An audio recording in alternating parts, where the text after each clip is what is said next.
They're trying to convince you the unvaxxed are more likely to get into fender benders and get traffic tickets, but the juicers tend to drop dead suddenly, which seems a little more dangerous to have on the road. Something I've come to appreciate lately is that moment when someone who was happy to just completely cut you out of their life for 2+ years suddenly realizes you're absolutely fine with keeping it that way going forward.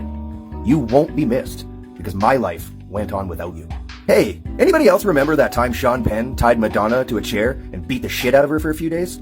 Yep, that's the guy talking down to you from the moral high ground. That awkward moment when you realize people have been laughing at you, not with you. The best part of this tweet is that it comes from someone standing with blackface who doesn't have the balls to turn his comments on. Nah, man, we're laughing at you, Mark. Despite the results of his poll, I, for one, hope Elon never leaves Twitter.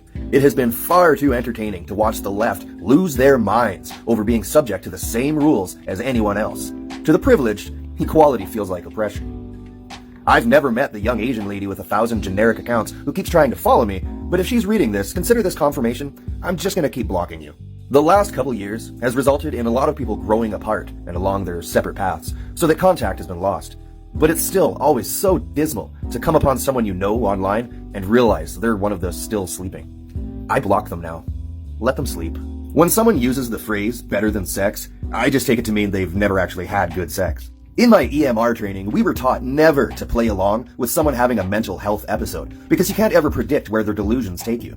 But you already know the rules of reality and how it works. Indulging mental illness is dangerous and helps no one. Trust the science is literally anti-science, and the fact it didn't immediately set off alarms for some people should be a point of endless humiliation. You don't trust science. You test it. Faith is for religion. I think it's pretty safe to say, at this point, that the fact nobody in charge seems interested in data showing adverse effects and excess mortality means that they probably already know.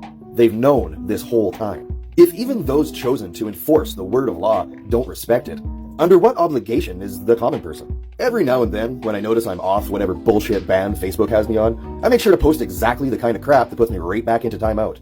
Who's even on that crap platform anymore? They aren't trying to save the environment with electric cars. A look at a lithium mine shows that much. Even an idiot sees it.